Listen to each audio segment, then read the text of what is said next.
Amigos, muy buenas noches. Bienvenidos a una nueva edición de Conversando con el Perú a través de PBO, a través de la multiplataforma de PBO en radio y televisión y también a través de 250 repetidoras a nivel nacional. También estamos en Movistar, estamos en Claro, estamos en Win y en Digital TV Go. Gracias por la sintonía. Empezamos el programa. La coyuntura política nacional ciertamente está bastante complicada, ¿no? La OMP no ha dado visos de solución, no ha demostrado que es una organización que en lo administrativo, en lo electoral, pueda cumplir por lo menos, ¿no?, a cabalidad su cometido de resguardar y de verificar unas elecciones presidenciales libres. Hay demasiados cuestionamientos, ha habido demasiadas irregularidades en el proceso electoral que han determinado que algunos sectores digan que ha habido fraude electoral. Entonces, Piero Corvetto, ya fuera de la institución, creemos de que podría haber una reorganización sustancial de esta organización política, de esta organización electoral, en las cuales estaría comprometida la democracia de cara a una segunda vuelta electoral. Estamos con Nicolás Menacho y vamos a conversar con él sobre los temas que nos competen. Nicolás, ¿cómo estás? Un gusto, Alberto. Ante todo, agradecerte hoy en día por tener la oportunidad de conversar contigo. Y como tú bien mencionas, es una institución deslegitimada. Sí. Mencionaste una palabrita ahí que la cambiaste. Yo no diría que no deja de ser una institución política porque se ha politizado hasta cierto punto, ¿no? Y es lamentable, en realidad. Incluso ahorita ya hay preocupaciones, evidentemente, por la segunda vuelta. Si es que no ha sido un tema parcial en la primera, evidentemente va a seguir siendo en este proceso imparcial.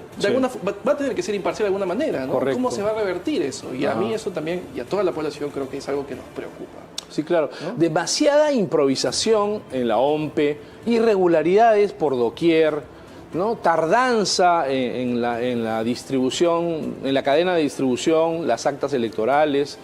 La gente fastidiada ha generado no solamente escozor democrático, sino también un sustento en las cuales se podría argumentar una especie de fraude. Pero ¿tú crees, Nicolás, de que ha habido un fraude sistemático generalizado o han habido solamente algunas posibilidades de fraude focalizadas? No, yo creo que evidentemente hay una intención de meter a ciertos candidatos que ya están en segunda vuelta. Independientemente si sean de derecha o izquierda, han pasado los candidatos que tienen una mayor cantidad de anticuerpos, querramos o no, de uno y del otro lado, ¿no? Pero al mismo tiempo, internamente la OMP ya venía siendo criticada desde 2021. Recordemos que Corvetto ya había sido de alguna forma inculpado o culpado por haber cometido una suerte de fraude con la elección de Pedro Castillo, ¿no? Digamos, esa institución ya tenía ciertos problemas internos. Sí, claro. Y aún así, la Junta Nacional de Justicia lo siguió ratificando y no hubieron cambios de por medio. Esto ya deja bastantes dudas de por medio y al mismo tiempo ratifica y da a entender de que efectivamente hay intereses políticos de por medio. Claro que sí. Ahora, estamos prácticamente ya de cara a la segunda vuelta electoral el 7 de junio. ¿Quiénes han pasado a segunda vuelta electoral? Al 97.5% prácticamente el día de hoy.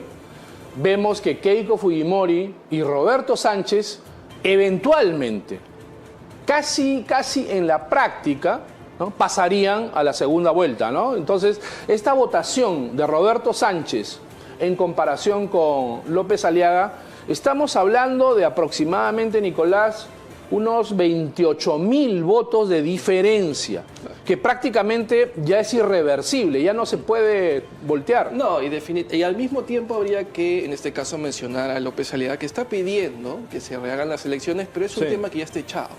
No se va a volver a hacer. Si se volviera a hacer, incluso podrían organizarse los sectores más extremos y terminar votando por aquella persona que va a pasar. Por lo tanto, por ambos caminos es inviable. Claro. No se puede dar una situación así. Me parece que ya tenemos que pensar de cara hacia adelante y priorizar un voto consciente en lo que viene a ser la segunda vuelta, ¿no? Claro, unas elecciones complementarias, tú bien lo dices, la OMP y el jurado creo ya determinaron que son inviables, no pueden realizarse, pero tampoco, te cuento algo, no demostraría o no determinaría fehacientemente que toda esa votación en una eventual elección complementaria vaya definitivamente a la candidatura de López Aliaga.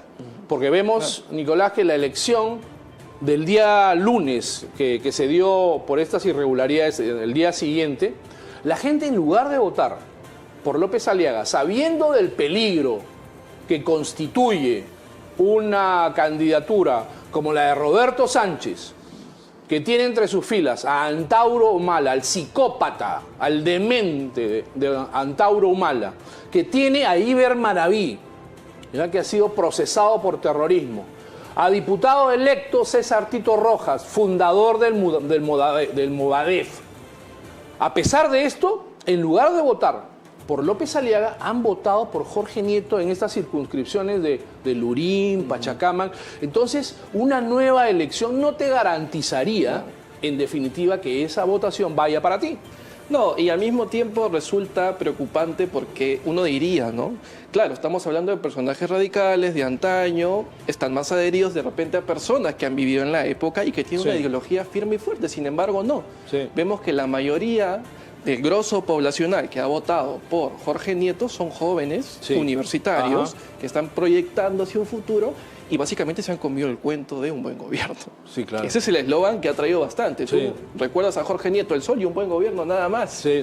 ¿Ok? Y los TikToks están Pero así. Nieto fue muy serio, muy formal en sus propuestas, ¿no? Se le veía con mucho aplomo, con conocimiento de la cosa pública. Eso parece que encandiló a los jóvenes que en gran mayoría, estos 2,5 millones de nuevos jóvenes que han votado del 2021 hasta ahora, que se han incorporado, mejor dicho, a la población electoral, se han decantado prácticamente por Jorge Nieto. Y eso que tú mencionas es algo bastante interesante de la izquierda hoy en día, porque pareciese en el fondo han abandonado un discurso radical, extremista, sin embargo lo que han hecho es revertir el discurso para aparentar algo que evidentemente con lo que todo el mundo está de acuerdo, que es la justicia social, el respeto a la igualdad. Sin embargo, por detrás tú lees el entre líneas y no sabes qué te están vendiendo. Sí, claro. ¿No? Y eso es lo preocupante.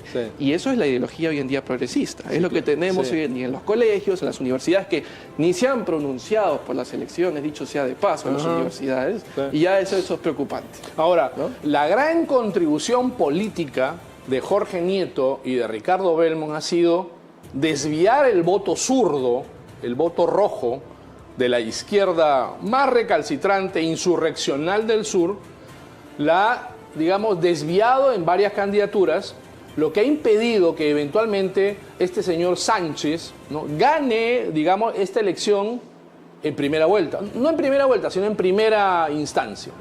Entonces, de cierta manera, ha ayudado al objetivo que es la preservación de la democracia. Bueno, en realidad Belmont es un personaje que ha tenido bastante importancia, diría, al menos en temas de diputados y senadores en estas elecciones. Ha dividido el voto, ha sido uno de los candidatos que ha sabido disgregar esta suerte de multipartidismo que ha surgido en los últimos años. Pero también es una persona que, gracias a Dios, de un punto de vista muy personal, no ha llegado a últimas instancias, porque sigue siendo lo mismo que Pedro Castillo, y él lo ha reconocido y lo ha reafirmado muchísimas veces. Lo ha dicho: yo soy castillista, defiendo a Pedro Castillo, probablemente incluso lo saque de la cárcel, ¿no? Que también va a ser JP, por supuesto. Sí, claro. El indulto. El indulto. Entonces, de alguna forma u otra, tenemos a un personaje que, gracias, en cierta medida, no ha llegado, digamos, a pronunciarse más aún, digamos, en estas elecciones, ¿no? Claro. Ahora, en segunda vuelta tenemos dos candidatos prácticamente en lisa, ¿no? Está Keiko Fujimori. Nicolás, hemos visto el crecimiento, ¿no?, de Keiko Fujimori formalmente. Hemos visto una candidata que está con mucho más aplomo, más sensata, digamos, con más carácter. Ella no ha respondido ni un solo ataque de todos los grupos que fueron, evidentemente, contra ella. Entonces, da una posibilidad de que podría ganar esta elección en segunda vuelta, ¿no? ¿Cómo lo ves tú? Yo realmente tengo unas esperanzas bastante, digamos, proyectadas hacia un buen país. Y la única forma de que se dé es con Keiko Fujimori en estas instancias, evidentemente. Ahora, en temas personales, como personaje, Keiko Fujimori ha cambiado mucho. Ha cambiado mucho y creo que, querramos o no, la cárcel... Es lo que estábamos hablando, ¿no? Es lo que estábamos hablando. La cárcel te ablanda, la cárcel te da peso, te madura, te da carácter, ¿no? Reflexionas. Templanza y serenidad. Que es sosiego, algo que hemos visto en Keiko Fujimori ahora en la campaña electoral. Claro, de hecho yo la veo hablar, la veo conversar con otras ¿no? personas y parece un diplomático. Querramos o no, parece alguien que de alguna forma u otra está intentando manejar los hilos de la mejor manera posible, ¿no? Y esto también ha sido la contracara de lo que ha significado López Aliaga. Sí, claro. Alguien que se ha dedicado a insultarla, que ha insultado a sus posibles aliados, a numerosos empresarios que también de alguna forma u otra sostienen, digamos, la economía del país. Y esto representa un problema. Sí, claro. Es cierto lo que dices. López Aliaga se ha dedicado a atacar a todo el mundo, a la prensa, a algunos periodistas, a Keiko Fujimori. Se ha dedicado, ¿no?, a lanzar, ¿no?, dicterios contra diferentes grupos. Y esto creo que le ha pasado factura, da la impresión, ¿no? Vemos que en los últimos días previo al proceso empezó a descender en su posición electoral, y en campaña la gente ve pues todos los errores, ¿no? Ve cómo te comportas, ve cómo hablas, cuáles son tus propuestas electorales, el mensaje que tú le das de tranquilidad a la nación, es decir, de cara a una segunda vuelta electoral. Y en esto Rafael López Aliaga creo que ha cometido demasiados dislates y ha sido, digamos, la persona que más exabruptos, ¿cierto?, ha tenido en la campaña electoral. No, son demasiados desvaríos que ha cometido, y de hecho ahorita está pidiendo que lo apoyen con una situación que, como ya lo mencionamos, es inviable, pero contra la gente que él mismo había criticado en su momento. Entre ellos Keiko Fujimori, el mismo Carlos Álvarez, que ya tampoco se va a pronunciar, ojo, y también lo llamó Jorge Nieto, que tampoco va a tener el interés, porque ya tiene, digamos, una gran parte de su bancada metida en el Congreso, ¿no? Es correcto. Entonces, ahorita tenemos un escenario que sí va a ser bastante complicado, digamos, en los últimos meses, y habría que cuidar el voto, ¿no? En realidad ya va más que todo por ambos partidos, por supuesto, pero en realidad tenemos una evidente parcialización del sistema político electoral, ¿no? Sí, claro. Ahora, en segunda vuelta ya no se trata de una simple elección, ¿no?, política, ya se trata de la preservación del sistema democrático, del Estado de Derecho, de las libertades fundamentales, la separación de poderes, la libertad de expresión. Es decir, todos estos valores axiológicos profundamente democráticos que hemos conquistado a través de esta etapa republicana. Sánchez representa verdaderamente el voto antisistema, pero también representa la destrucción de la República y del Estado de Derecho tal como nosotros la concebimos. Habida cuenta que es un candidato no distractor, es un candidato que representa, ¿no?, digamos, valores que yo he visto bastante dislocados. Es decir, tenerlo como asesor, tenerlo como consejero político o espiritual a este demente de Antauro Humala, pues te da mucho que pensar. No, y definitivamente uno a veces lo compara, y yo me acuerdo mucho de personajes como Benito Mussolini, el mismo Adolf Hitler. En realidad es una persona que ha adoptado ciertas corrientes extremistas, como él menciona, es nacionalista, pero todo nacionalismo tiene un ismo de por medio, ¿no? Y esto de por sí ya te da a entender de que, claro, hay algunas cuestiones que él va a intentar implementar en un sistema democrático que son inviables, en realidad salirse del Pacto de San José, violentar los derechos humanos, incluso él quiere fusilar a aquellos políticos que tengan de por medio una investigación, ni siquiera que estén juzgados, sino que tengan una investigación. En realidad eso no va a llevarnos a ningún buen tipo de gobierno, ¿no? Claro. Sobre todo ahora, hoy en día, que tenemos cada vez más alianzas con otros países de la Comunidad Andina, de la OEA. En realidad es alguien que se ha salido mucho del contexto contemporáneo, político e internacional al mismo tiempo, ¿no? Ahora, pienso yo, ¿no? El mejor propagandista político de Keiko, el mejor asesor, digamos, la persona que está contribuyendo a que el antivoto de Keiko descienda, y la persona que va definitivamente a hacerle la campaña electoral a Keiko Fujimori es Antauro Humala, porque él está desfilando por todos los canales de televisión, por los medios de comunicación, las redes sociales, y está hablando cada disparate que es el mejor favor que le pueden hacer a Keiko Fujimori. Mira, por ejemplo, esto. Ahora, en un diario de circulación nacional, Antauro dice, si gana Roberto Sánchez de Juntos por el Perú, dice que le vamos a declarar la guerra a Chile. Entonces, recuerda que él también en declaraciones dijo que quería secuestrar, ¿no? Sí. Quería secuestrar al rey de España. Y también ha dicho que quiere implantar la religión tahuantinsuyana. O sea, quiere volver a los sacrificios. A los sacrificios incaicos, claro, en detrimento de la religión católica. Es decir, claro, un loco de atar que prácticamente se ha convertido en el vocero oficial de Roberto Sánchez, pero evidentemente constituye, oye, este elemento constituye, Nicolás, un peligro nacional, un peligro para la democracia que hemos conquistado, ¿no? Y que realmente da mucho que desear. Mira, y esto es crucial porque en realidad, como tú bien mencionas, le está haciendo un favor a Keiko Fujimori. ¿No? Una gran parte de los votantes del sur no son tahuantinsuyanos, son católicos cristianos y muchos de ellos son conservadores. Ajá. Entonces, tenemos claro que este pata definitivamente le está haciendo la contracampaña al mismo JP. Claro. ¿No?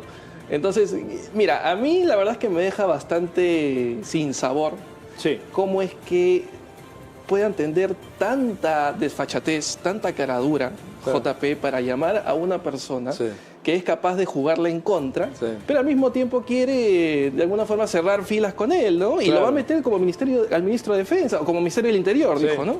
Entonces, evidentemente, me parece que es algo que no va a dar ningún buen resultado.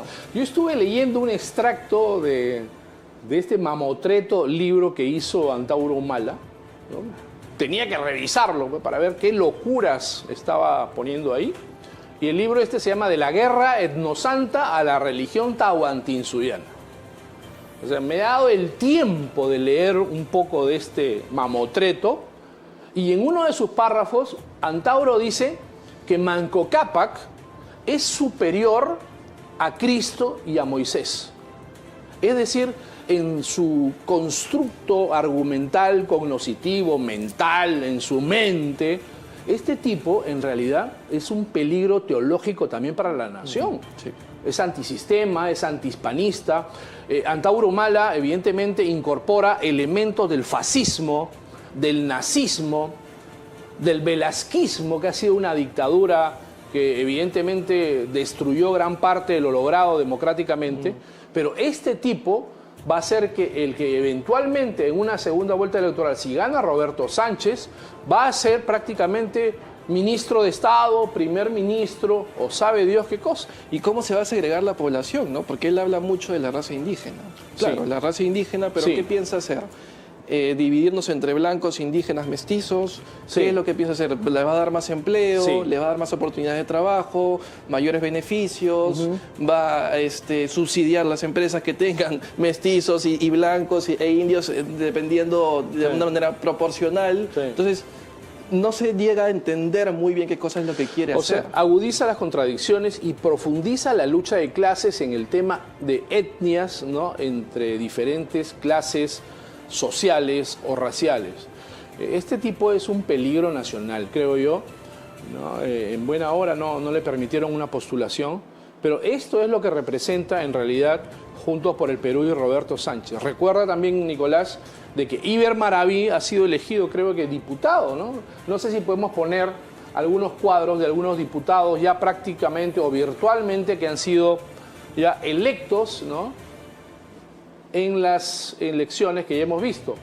Estamos evidentemente al ¿cuánto? Al 95%. Entonces, casi 97%. 97%, entonces prácticamente esto ya está definido. Por ejemplo, Nicolás, Fuerza Popular pone a Cecilia Chacón de Vettori encabezando la lista. Está Ditel Columbus, Rosángela Barbarán y también José Marvin Palma Mendoza en Lambayeque. Bueno, Cecilia y Rosángela tenían un voto bastante fuerte, ya son fujimoristas. Voto duro, ¿no? Voto duro, fujimoristas de años. Sí. Pero en realidad lo que tenemos acá igual es como se evidencia acá, son 40 de Fuerza Popular, 18 del Buen Gobierno, que en realidad es el punto crucial. Nieto, ¿no? Lo que mencionábamos hace un momento. O sea, ¿Qué va a hacer Nieto al fin y al cabo? ¿Qué va a hacer su bancada? Eso va a depender, en realidad, va a definir mucho de la política interna. Ahora, sobre todo. Date cuenta, Nieto está en una ambivalencia, está entre dos posibilidades o dos posiciones. Votar por Keiko Fujimori, ¿cierto? Y votar por Roberto Sánchez, que constituye un peligro, lo hemos dicho. Pero también existiría una tercera vía o una tercera opción. Dejar a su electorado, que ha sido consistente, ¿no? 1.500.000 votos a nivel nacional, dejar a ese electorado en libertad para que en segunda vuelta voten por tal o cual candidato. Claro, y lo mismo podría pasar con obras. En realidad, con obras de Belmont. Con obras de Belmont, que yo sí lo estoy viendo bastante tirado con JP. Ya lo vengo repitiendo. De hecho, yo hace mucho tiempo me acuerdo que veía algunos videos de Belmont en la Plaza San Martín y él tenía un fuerte afianzamiento con la misma gente de Pedro Castillo, ¿no? Entonces, Belmont. Ahí tenemos a un grosso de bancada que sí definitivamente se va a ir con JP. Entonces, el tema va a estar entre buen gobierno, evidentemente Fuerza Popular y Renovación Popular. Ese tema de Jorge Nieto es crucial para la gobernanza del país. Claro que sí. Es estratégico, ha obtenido una muy buena cantidad de votos. Ahora, López Chau, evidentemente es de izquierda, ya dijo de que va a respaldar a Roberto Sánchez en segunda vuelta. Y ya lo viene haciendo, viene haciendo campaña con él, ha salido en los videos. Es un pata en realidad que también se ha camuflado en la izquierda. Ojo, él no ha dado el discurso radical, sin embargo, ha sido un rector con bastantes perfiles políticos bastante claros, ¿no? Y de alguna forma u otra también representa a este sector universitario que tiene todavía estas perspectivas radicales o tendencias ideológicas. Pero los grupos universitarios evidentemente tienen ahora, ¿no? Por moda o por alguna tendencia, pues un acercamiento, llámese así, cultural o político por la izquierda, ¿no? Por el progresismo, por el globalismo, que evidentemente se ha demostrado pues, en el voto duro que ha obtenido Nieto y también Ricardo Belmont. Claro, es que sí, no, definitivamente, y de hecho, valga la redundancia, esto ya evidentemente es público, pero una gran parte de los votantes de Belmont han venido por la nieta. Y digamos, la nieta es una universitaria que tiene un gran afianzamiento con los jóvenes. La hija. La hija de Ricardo. Sí, la hija de Ricardo. O sea, estamos hablando de que el TikTok es una herramienta poderosísima electoral ahora y que nadie la ha visto. Claro, no, y en realidad se ha visto bastante en la campaña de Jorge Nieto también. Sí. ¿No? Como te bien menciono. Pero definitivamente el voto hoy en día va a estar sumamente disputado en estos sectores, ¿no? ¿Cómo hacer para que, como bien te digo, una gran parte de personas que no han votado ni por JP ni por Keiko Fujimori van a tener interés por uno de los dos candidatos, ¿no? Keiko Fujimori va a tener que plantear muy bien las cosas, cómo distribuir las opciones, las propuestas que ningún candidato ha dado de manera clara. Ojo, ¿no has visto el debate? En realidad el debate ha sido prácticamente una suerte de despectivas a cada uno, de insultos, de agravios, pero no había ninguna propuesta clara, sistemática y técnica. Cosa que el Perú ya tiene para ser encaminado hacia, por lo menos, acá 2030. Cierto. Con 38 candidatos, evidentemente, pues, ¿qué tipo de propuestas electorales puedes dar? ¿No? Simplemente ataques a mansalva, comentarios, pero en realidad ha sido muy pobre el mensaje político, el mensaje electoral que han dado los candidatos, ¿no? No han habido propuestas de solución para asuntos fundamentales, como por ejemplo el sicariato, la extorsión, ¿no? La separación del Estado. Me refiero al recorte que tiene que hacerse en el Estado porque hay demasiados ministerios. Y situaciones de la vida cotidiana. ¿Cómo resolverle el problema a la vida? El problema a la gente. Mira, y para terminar de promocionar a nuestro vocero favorito de Keiko Fujimori, Antauro lo que dijo es, bueno, para acabar con la criminalidad lo que tenemos que hacer es carajear a los policías. Imagínate. Eso dijo. Imagínate. El mejor jefe de campaña es Antauro Humala para Keiko, ¿no? Entonces, simplemente lo que deseamos es que siga desfilando por los medios de comunicación, hablando barbaridades, hablando cada cosa, y yo creo que esto le va a redituar a Keiko Fujimori, evidentemente, una cantidad de votos, porque la gente no está dispuesta a votar por sobresaltos y sobre todo por romper el Estado de Derecho y sobre todo también librarnos de esta situación, ¿no? Vámonos a unos mensajes comerciales. y estamos regresando con el programa. Ya regresamos.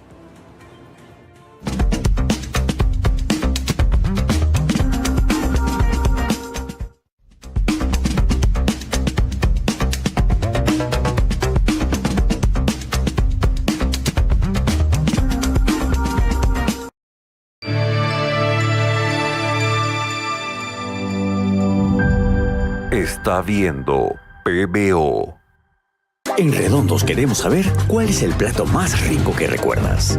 Quizás no se ve así, y sí más parecido al clásico de tu abuelita, que aunque no se veía tan perfectito, su sabor sí que lo era.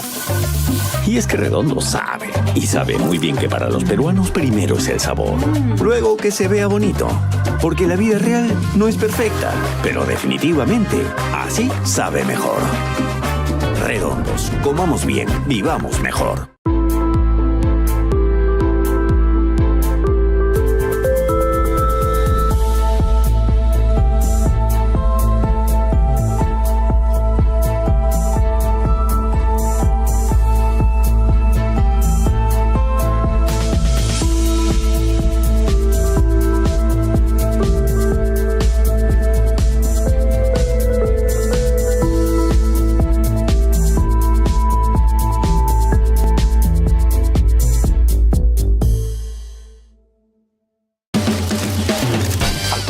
Entrevistas, opinión y los temas que marcan la agenda del país. Con información, análisis y comunicación motivacional. Héctor Felipe en PBO. De lunes a viernes de 10 de la mañana a 2 de la tarde. En vivo, solo por PBO.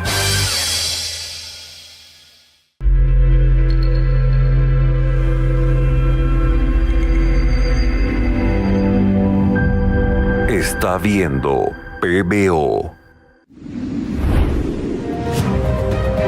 No hay duda, en el Perú estamos bendecidos. Nuestra abundante tierra fértil, diversidad de climas y una inigualable sabiduría ancestral nos consolida como una potencia agrícola exportadora en América Latina.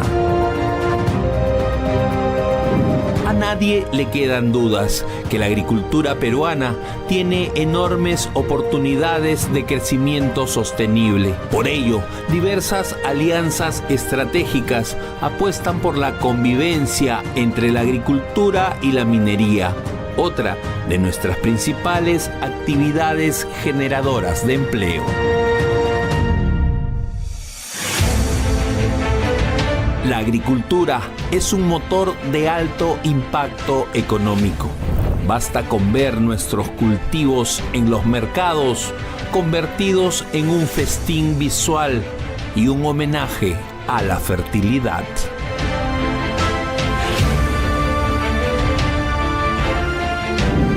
Gracias a nuestros bravos agricultores, más de 34 millones de peruanos nos abastecemos a diario con variados alimentos. Como dijimos, nuestros cultivos nacionales son el resultado de una mezcla de arduo trabajo, tradición y tecnología moderna, crucial para la economía y la seguridad alimentaria. Actualmente, el desafío es potenciar el crecimiento de nuestros campos y desaparecer los mitos que aseguran que existe un conflicto entre la minería moderna y la agricultura. Se ha demostrado que la explotación minera responsable no agota ni contamina los recursos hídricos tan importantes para el desarrollo agropecuario. La agricultura nacional genera más de 4 millones de puestos de trabajo, lo que representa más del 20% de la población económicamente activa. Es evidente que la labor de nuestros campesinos es vital para la economía del país. Su esfuerzo en el campo ha logrado, por ejemplo, que el arándano, los espárragos y las uvas peruanas nos coloquen como líderes mundiales en exportaciones agropecuarias.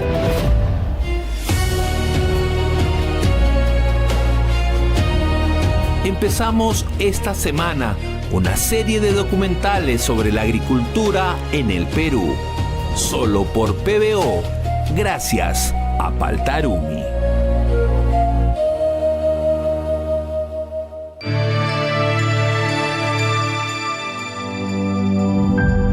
Está viendo PBO.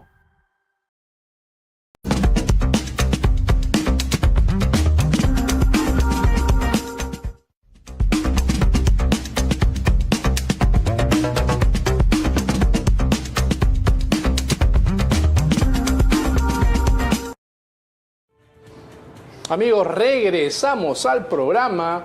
Estamos en esta oportunidad con Bruno de Ayala, él es analista internacional. Vamos a tratar el tema que a todos nos compete y nos afecta directa o indirectamente, ¿no? El tema del petróleo y la guerra de Irán, Estados Unidos, Israel, que ya prácticamente están más de 2 meses y no tiene visos de solución. Bruno, buenas noches, ¿cómo estás? Alberto, Nicolás, gracias por invitarme.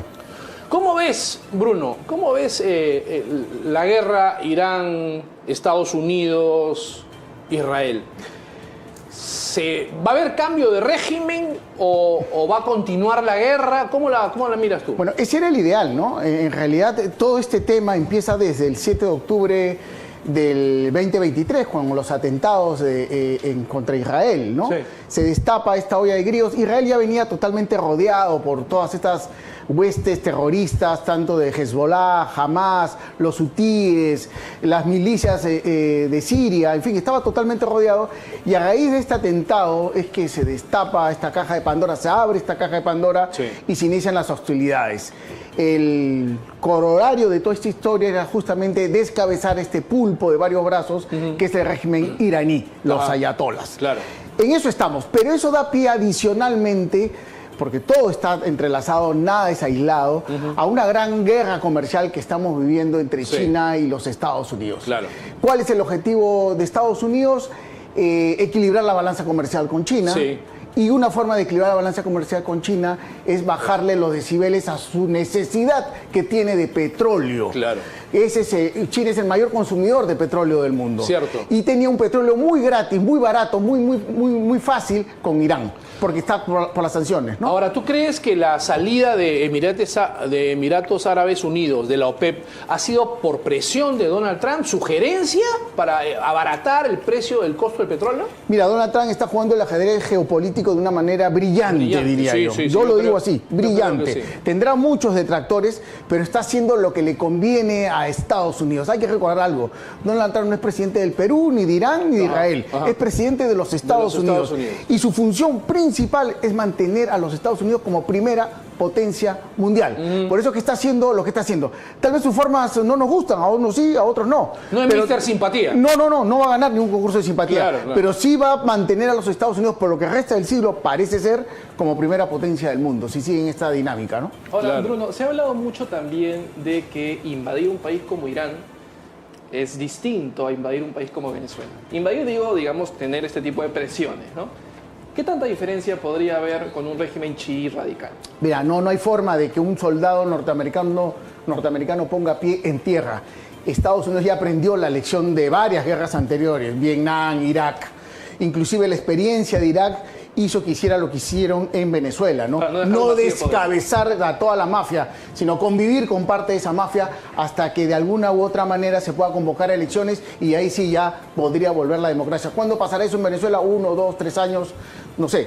Pero básicamente en Irán lo que están buscando y el ideal era cambiar este régimen de los ayatolas, pero ahí se han encontrado con algo que está muy enraizado, es la unión del clero con los militares. Los militares en Irán manejan toda la economía y esa unión es muy difícil de romper.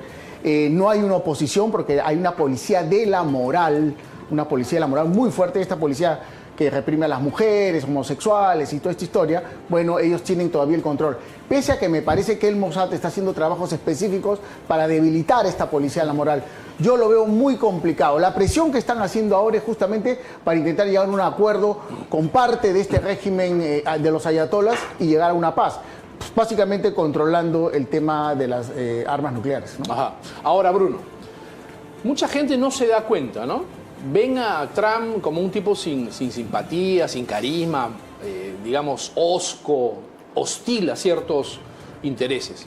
Pero la gran contribución de Donald Trump ha sido no solo de descabezar, sino desarticular el principal patrocinador del terrorismo a nivel internacional, que es Irán. No está logrando aún el objetivo de hacer o de lograr el cambio de régimen en Irán, pero evidentemente, digamos, es una gran contribución, porque mira, están los hutíes, está Hamas, está Hezbollah, todos estos partidos que, digamos, con sus brazos, que pretenden, digamos, islamizar a toda Europa, estaban sueltos en plaza. Totalmente de acuerdo contigo. Mire, aquí hay un tema, así como tenemos una gran guerra comercial entre los Estados Unidos y China que está redefiniendo todo el tablero geopolítico del mundo, sí, hay una guerra también por conquistar Occidente, nuestra cultura judeo-cristiana. Sí. Y de eso va todos estos movimientos. Y en este mundo distópico que vivimos tenemos movimientos progresistas y de izquierda que sí, le hacen el juego al claro, Islam radical. Yeah. Me parece alucinante que supuestos intelectuales estén hablando de confabulaciones, conspiraciones, cuando lo que se está defendiendo acá es nuestra cultura. Sí. Islam significa sumisión. Sumisión. ¿Entiendes? Y Islam no viene para convencerte, ajá, como hace un católico o un cristiano, de convertirte. Te impone. Te impone. Y si no, te matan. Y si no, pagas un impuesto. Correcto. De eso va toda esta historia. Yeah. Y en la medida que un católico, un cristiano, siga votando a la izquierda y siga apostando a estos supuestos intelectuales que te quieren vender la idea de que el Islam está bien, estamos todos fritos. El Islam es corporativo, el Islam es corporativo, es avasallador, es totalitario, no acepta democráticamente ninguna otra tendencia ni ideología que no sea la de ellos. Así es, así es. Sumisión, sí, que tienes que inclinarte ante ellos. Más allá de los estudios que vamos a hacer del Corán y todas estas cosas que sabemos que pasan, el matrimonio con menores de edad y toda esta historia, más allá de eso, están invadiendo nuestra cultura y nos quieren. Y la misma izquierda española, por ejemplo, lo ha dicho. Se presta también. Lo ha dicho. Queremos un cambio poblacional. ¿No? Tú ves las publicidades que se dan, por ejemplo, en Alemania, sobre este particular, sí, donde una compañía de seguros acepta prácticamente que un hombre blanco se acueste con un musulmán, una pareja homosexual, evidentemente. No lo dicen, pero lo están poniendo en pantalla grande a todo el mundo. Sí. Entonces, hasta en eso se están metiendo, ¿no? Te quieren vender la idea de que eso está bien cuando lo que están haciendo es cavando su propia tumba. Sí. Ahora, Trump ha abierto el estrecho de Hormuz, ¿verdad? Ya lo tiene. No, a ver, la jugada era la siguiente. Irán dijo, yo voy a cerrar el estrecho de Hormuz, sí, y con eso controlaba parte del petróleo de mundial, todo el Golfo Pérsico. No, tú no lo vas a cerrar, yo te lo voy a cerrar. Ajá.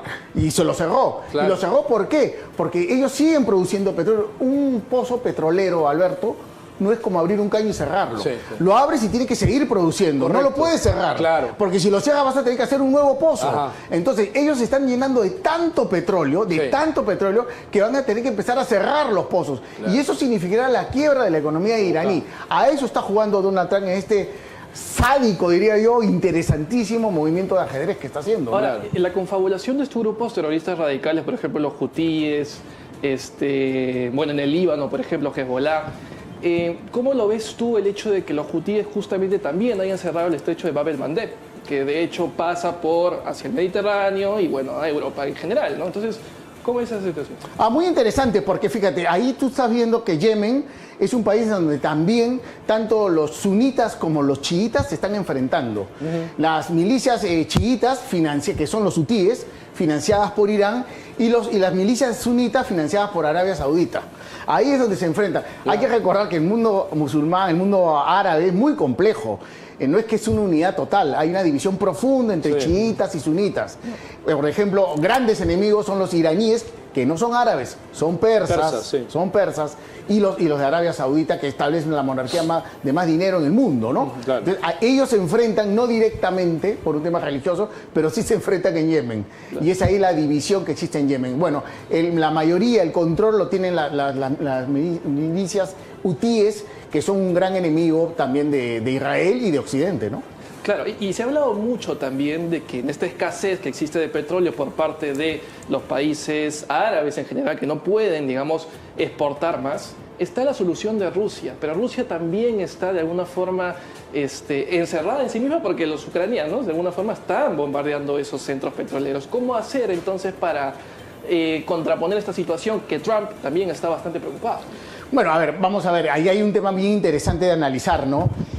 Rusia es un gran productor de petróleo, es el abastecedor natural de gas y de petróleo para Europa, ¿no? Esta guerra definitivamente lo está debilitando. El problema con Irán lo favoreció en un primer momento porque los chinos le empezaron a comprar a precio normal el petróleo a los rusos. Todo este reacomodo va justamente de eso, finalmente. La gran potencia enemiga de los Estados Unidos, repito, es China. ¿Cómo molesto a los chinos? Bajándoles su producción, restringiéndoles el petróleo. Claro. De eso va finalmente este juego maquiavélico del mundo. Inclusive la presencia y la toma de Estados Unidos de Venezuela, porque la ha tomado energéticamente, también incide en eso. Venezuela ya no le vende petróleo a China. Ajá. Claro. Entonces, para que te des cuenta cómo funciona, cómo se está moviendo el tablero geopolítico, ¿no? Que incluso la exportación venezolana es más complicada, porque tengo entendido que extraer petróleo es más difícil todavía que de los países. Un petróleo pesado, sí. Y los únicos que pueden procesar ese tipo de petróleo son las refinerías de Estados Unidos. De Estados Unidos. Claro. Ahora, Estados Unidos, según este juego de ajedrez geopolítico, ¿tú crees que pretenda Donald Trump monopolizar el petróleo de ciertos sectores del mundo? Manejar el precio. Tiene Venezuela, ojo, sí. Ahora está entrando en Irán, es decir, puede absorber, digamos, el precio o manejar el precio del petróleo él quiere un petróleo barato para él, sí, y caro para los chinos.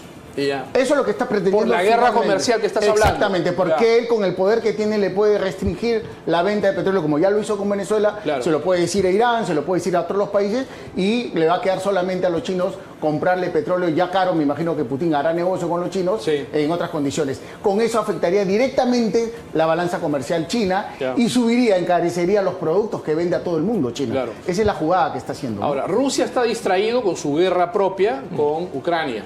Que la está alargando más de lo debido. Sí, yo creo que ya debió haberla firmado. Es demasiado tiempo. Es demasiado. ¿No? Son casi 5 años. Sí.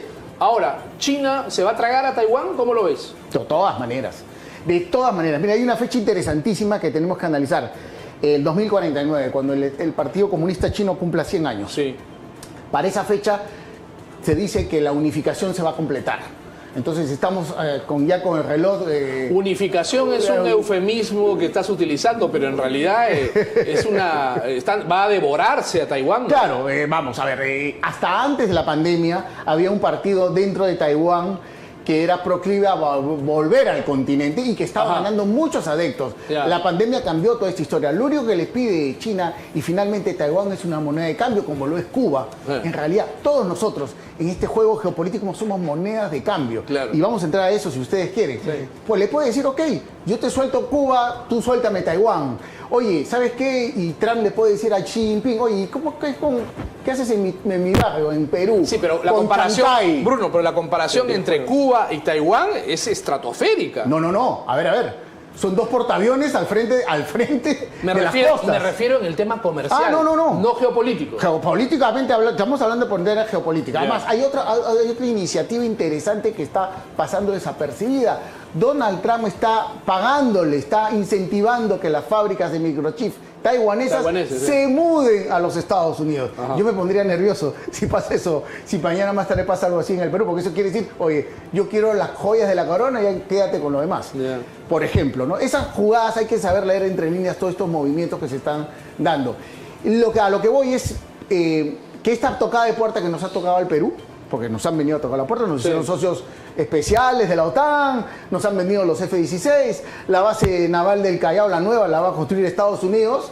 Son cosas que al final van a terminar en algo. En la base naval de la nueva base de la naval, NASA. La base, el aeropuerto aeroespacial, sí, también lo van a hacer los Estados Unidos. Ellos han vuelto a su jardín y han dicho, esto es mío, ¿y qué hay acá? ¿De quién es esta casita? Sí, claro. El puerto de Chancay ha ayudado el proceso. Exactamente. Pero ahí hay un gran negocio. Sí. Y Trump Trump entiende el mundo porque él no es político, él es empresario. Claro. Y él en algún momento le va a decir a los chinos cómo es conmigo. Muy porque pragmático, ¿no? Porque estás en mi casa. Sí. Oye, pero somos independientes. Bueno, ya eso es para los libros de no. En realidad no lo somos. En realidad, sí, no lo somos. Porque realmente nos ponen un portaaviones delante del Callao y se acabó la historia del Perú, ¿no? O rompe relaciones Estados Unidos comerciales con el Perú y listo, a otra historia. Entonces tenemos que ser, por eso es tan importante, y yo lo venía diciendo en mi programa Geopolitik, es importante que esta elección elijamos a alguien con capacidad de sentarse a negociar con estos dos monstruos, con el dragón y con el águila. Porque hay que ser inteligentes, no podemos poner pues a un Balcázar. Pues, que sea un estadista. Exactamente, porque tenemos que ser sutiles, mucha diplomacia.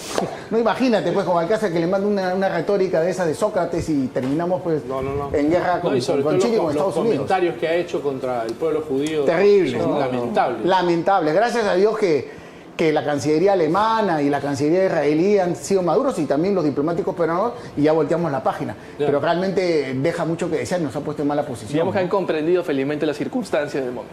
Claro, es entendible también, ¿no? Claro. Ahora, ¿cómo ves tú el tema de la desaprobación que tiene a nivel interno Trump? Porque ya se ha voceado mucho que tiene un 34% de aprobación en cuanto a la política exterior que está teniendo con la guerra, ¿no? Era previsible. Mira, el Partido Demócrata en los Estados Unidos está muy infectado de progresismo. Sí. Las principales universidades de Estados Unidos están infectadas de progresismo y del surderío más rancio que puede haber. California prácticamente es un estado progre totalmente. Bueno, Nueva York, ¿no? Exactamente, Nueva York con Mandani, por ejemplo, el alcalde de Nueva York, que ya quebró Nueva York, ¿no?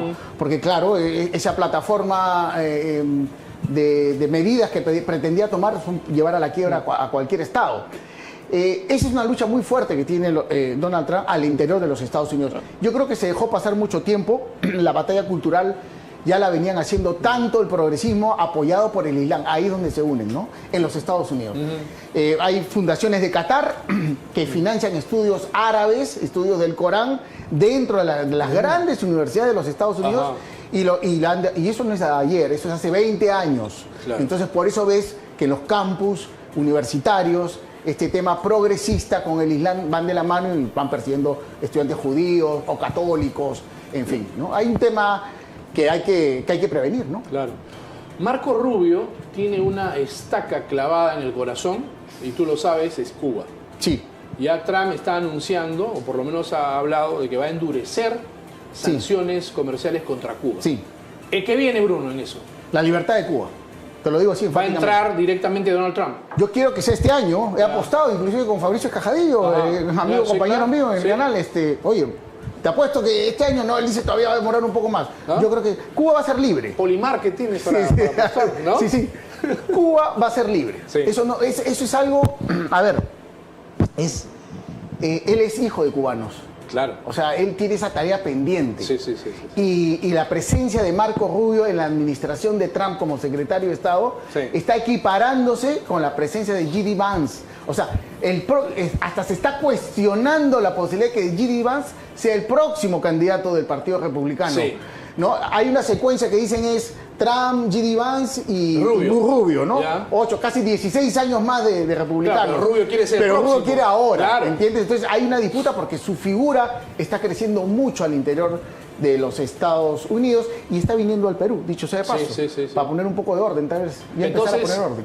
El próximo paso es Cuba. Cuba es una perita en dulce. Cuba, que está quebrada económicamente. Cuba y va a empezar a atacar a los carteles del narcotráfico en México. De México, correcto. Ojo con eso. Pero Cuba está quebrada económicamente. Es una sociedad colapsada. Sería, digamos, relativamente sencillo ingresar ahora, ¿no? Sí, me imagino que está... Para Estados Unidos. Me imagino que está... A ver, es un país o un pueblo que está más de 60 años preso. Sí. Entonces ahí va a haber un choque cultural muy interesante de ser analizado por antropólogos y sociólogos, ¿no? ¿Qué va a pasar cuando esta putrefacta casta política que han venido manejando Cuba salga del poder? ¿Cómo va a ser ese choque cultural cuando los mayameros cubanos lleguen nuevamente a la isla con sus millones de dólares a poner hoteles, casinos ¿Qué va a pasar con esa población que está acostumbrada a prácticamente vivir del día a día, ¿no? Eso va a ser muy interesante analizar, porque tiene que ser también poco a poco. Es como si alguien no come durante años y de pronto lo atosigas de comida, ¿no? Hay que manejarlo con calma, con criterio, porque puede haber un choque cultural muy, muy interesante ahí de ser analizado. Pero que se va a dar, se va a dar. ¿Cómo? Ya será cuestión de los empresarios que están ávidos de tomar la isla de Cuba, ¿no? Cuba, tú la conoces, me imagino, es una isla bellísima, unas playas paradisíacas del mismo nivel de Santo Domingo, y me imagino que los empresarios cubanos, norteamericanos, estarían encantados de invertir y de sacar adelante la isla. Es cuestión de tiempo. ¿Tú crees que sería la misma desconfianza que ahorita hay en Venezuela por parte de los empresarios? Porque querramos o no, claro, Maduro ya fue descabezado, pero sigue la cúpula, digamos, chavista, ¿no? Y por lo tanto hay alguna desconfianza por parte de los empresarios para invertir justamente en Venezuela. ¿Sería lo mismo en Cuba o ves alguna diferencia? Yo veo que lo que pasa es que es distinto, ¿no? A ver, Venezuela tiene un régimen de casi 25 años de chavismo. Es una mafia, no mafia política, es crimen organizado. Entonces, lo que ha hecho los Estados Unidos aprendiendo la lección de Irak, que descabezaron a Saddam Hussein y sacaron a todos y se armó una guerra civil, ellos han aprendido de esa lección y han dicho, no los podemos descabezar, no podemos sacarlos a todos de cuajo, tenemos que convivir con ellos, infiltrarnos en el sistema, convivir 1, 2, 3 años y ahí recién convocar elecciones que nosotros vamos a manejar, y ya vendrá María Corina Machado y quien sea, pero ya con un tema más masticado para que puedan manejar el poder. Es distinto a Venezuela, acuérdate que tiene petróleo, un mar, es las mayores reservas de petróleo del mundo, hay que tocarlo con pinzas. En el caso de Cuba es otra cosa, ¿no? Es un tema más, sí, geopolítico, porque tú tienes ahí a una isla que está al frente de Miami, la ves de Los Cayos, ves Cuba, o sea que la tienes que tener, así como pasa con Taiwán, con los chinos. Pero son distintos porque el tema económico y la geopolítica también de Venezuela es distinta. Acuérdate que ahí están chinos y rusos que estaban medrando el petróleo venezolano, ya los expulsó a los dos.